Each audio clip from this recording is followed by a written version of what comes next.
On this mini episode of Supercars Talk, I look at the control damper discussion.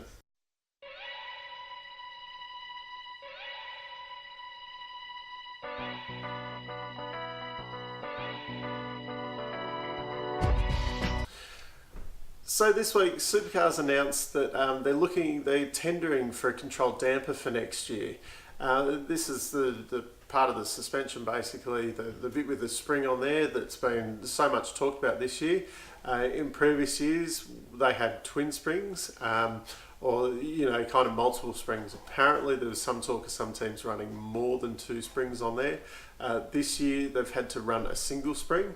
So what they do previously, they had two springs on there, and they'd have different rates on the springs. So you'd have the first one that would be quite soft, that would then ramp into the second one that was quite firm. So you'd have that initial kind of soft hit, and then it'd firm up. Triple Eight were very good on this, and it meant kind of as you're coming into a corner, it'd be nice and soft, and then firm up to give you good traction and things like that on the way out, or it'd firm up in the corner where you needed that stiffness of that. And I think they could do things like where it was soft on the way out, so you had the traction like a drag car and things like that. They banned that for this year, obviously because some teams were quite advanced on it, and I think the smaller teams were struggling to keep up with the development, so it was a good way to save some money for the smaller teams because it was getting a very costly exercise. Now, we've all gone to single springs for this year, and now they're talking about running a control spring a whole control damper for next year. So there's a lot of talk at the moment that Penske, nobody can get their dampers. So as far as I know, DJR Team Penske are just running an Öhlins damper that anyone can go into Öhlins and buy them. Triple Eight are running the Sachs ones. Triple Eight is Australian distributor of those. They're not stopping anyone from buying them. Probably got a few tricks up their sleeve with them, a bit like DJR Team Penske. And Tickford and Erebus are the main guys running the Super Shock. Now, as far as I know, there's only those three that you can run in supercars. So all the teams, that's what they run.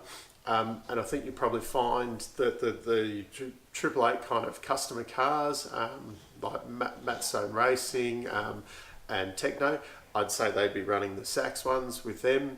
And then I think it's only been Tickford and Erebus, I think, running the Super Shocks. And then I'm pretty sure, correct me if I'm wrong, that's fine. I think like Walkinshaw's been running the Öhlins, and I think Brad Jones are in a similar boat with the Öhlins.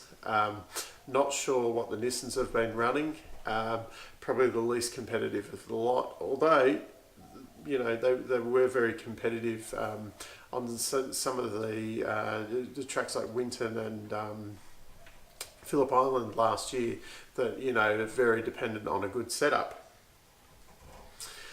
So why do they want to bring in this control damper? Mainly from a cost thing. Now this is where I'm a little bit surprised about it. It could have been last year they decide, right, we're all going to go to single springs, that's it. Let's bring in a control one. Instead, you've got this situation now where everyone spent Christmas, developing, spending a lot of money on it, because it is probably one of the big performance areas on the cars right now. I think if any of you watch IndyCar racing like I do, they're running a spec car. The engines are basically spec. There is two different engines, but it's basically a spec thing. Everything but the dampers is, control kind of thing. And you got teams spending mega dollars on dampers. And you had a team, Carlin came into IndyCar last year, and they thought, because they've done a lot of stuff in open wheels, control categories before, they thought, right, we're in control categories before, we've done all our development on aerodynamics, so they did a lot of aero kind of development and things like that, focused on that, and they just got blown away all year because everyone's got the aero sorted in that category. It's all about the dampers, and our category is very similar. There's three different engines, but they've all got to make kind of, the same power figure and things like that. The dampers is probably the big one. So what we've said is, you've got this major change from last year where you go from, these high-tech twin spring things to the single springs this year. Everyone's gone and spent a heap of money developing it, and then they're turning around going, oh, we're spending too much money on this. Let's bring in a control one for next year, which is going to have its own set of, costs, because you'll have an inventory of dampers that then, go in the bin. Whoop, you're not going to put them in your road car or anything. So, maybe, sell a few to guys running around, kind of old supercars and stuff. But I imagine they won't be much good for things like Super 2, because I'd say they will go to a control damper at the same time. So you've got all of this money just kind of going straight in the bin, and the development race that's been on this year with them, and the development race will continue through the rest of the year. It doesn't matter if they say, right, we're going to a control one next year, it's going to be Super Shock.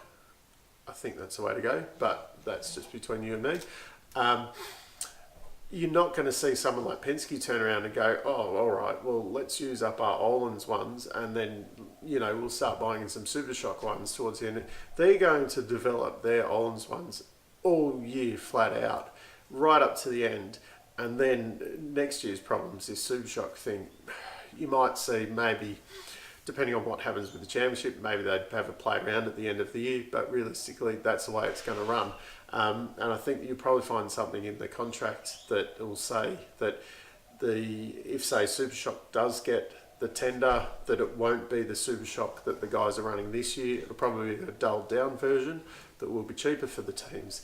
That part of it I do like though, and I do like the fact that they all end up running kind of with the same mousetrap. There could be a situation at the moment like maybe Öhlins are doing a better job, and that's part of why DJR's right up the front. And then essentially some of the other teams, it's not available to them. Like Triple Eight is the importer; they can't turn around and go and run the Öhlins ones, and there is a bit of Erebus and Tigford, I think, are kind of, it is a bit of a sponsorship deal with Super Shock as well. So, there's commercial implications there. So overall, I think going to a control damper is a very good idea. It will save money in the long run, but I think they probably should have thought about it a bit more last year when they decided to change from the multiple to the linear spring. And it should have been one wholesale change at the time, not this kind of phase thing. That would have saved a lot of money, and that would have been a better direction for the sport. Especially, money's hard to come by at the moment. We really need to look at these kind of cost-saving issues. And this year, I think the teams have had to go and spend a whole lot of money for potentially nothing now. So that's all I've got to say on that at the moment. I'll see you next time. Put away your inhibitions. Let the beast in you just get loose. We all young, wild, and